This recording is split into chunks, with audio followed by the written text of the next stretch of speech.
नाशिकमधील भोंदूबाबा अशोक खरात याला पहिल्या गुन्ह्यातील पोलीस कोठडीची मुदत संपल्यानंतर अशोक खरातला काल 14 दिवसांची न्यायालयीन कोठडी सुनावण्यात आली। सध्या अशोक खरातची एसआयटी कडून चौकशी सुरू आहे।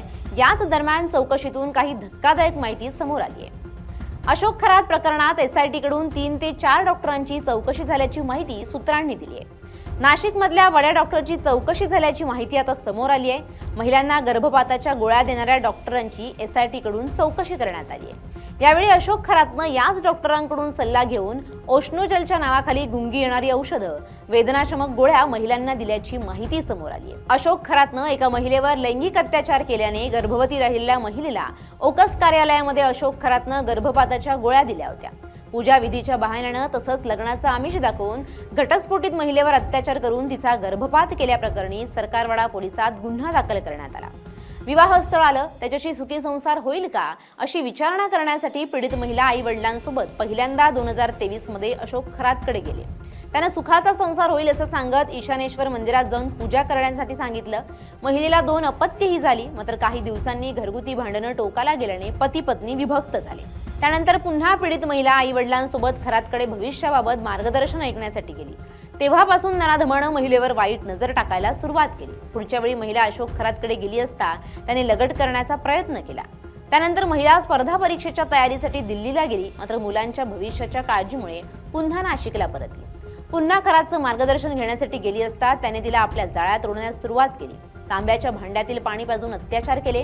तुझा घटस्फोट लिखित होता, तू मागील जन्माची अप्सरा आहेस, मी अवतारी पुरुष आहे, माझे 2 विवाह होणार आहेत आणि दुसरा विवाह तुझ्याशी होणार आहे असं सांगून पीडितेवर अत्याचार केले। महिला प्रेग्नंट राहिल्यानं अशोक खरातनं गर्भपाताच्या गोळ्या खाऊ घालून महिलेचा गर्भपात केल्यानंतर गुन्हा दाखल करण्यात आला। खरातच्या पाशवी कृत्यांविषयी एक एक करत धक्कादायक माहिती उघडकीस येत आहे।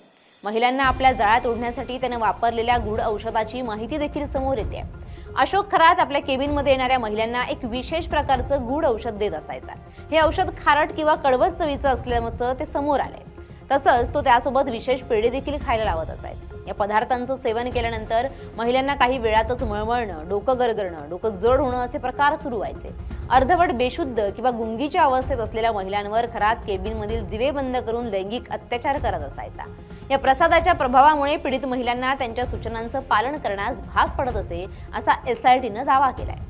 महिला लैंगिक शोषण प्रकरणातील मुख्य संशयित आरोपी अशोक खरात याच्या तपासात दररोज नवीन धक्कादायक प्रकरणं आता समोर येत आहेत। विश्वसनीय सूत्रांनी दिलेल्या माहितीनुसार आता या गुन्ह्यात नाशिकमधील काही नामांकित डॉक्टर देखील तपास यंत्रणांच्या रडारवर आहेत। यामुळे वैद्यकीय क्षेत्रात देखील मोठी खळबळ उडण्याची शक्यता आहे। येत्या काही दिवसात एसआयटीच्या तपासातून आणखी काही खळबळजनक आणि गंभीर बाबी समोर येण्याची शक्यता वर्तवण्यात येते। जर या गुन्ह्यात डॉक्टरांचं संगनमत असल्याचं निष्पन्न झालं तर नाशिकमधील वैद्यकीय क्षेत्रातील काही मोठी नावं या प्रकरणात अडकण्याची दाट शक्यता आहे। त्यामुळे आता एकूणच तपास यंत्रणांच्या या दिशेनं सुरू असलेल्या चौकशीत काय समोर येतं हे बघणं महत्त्वाचं ठरणार आहे।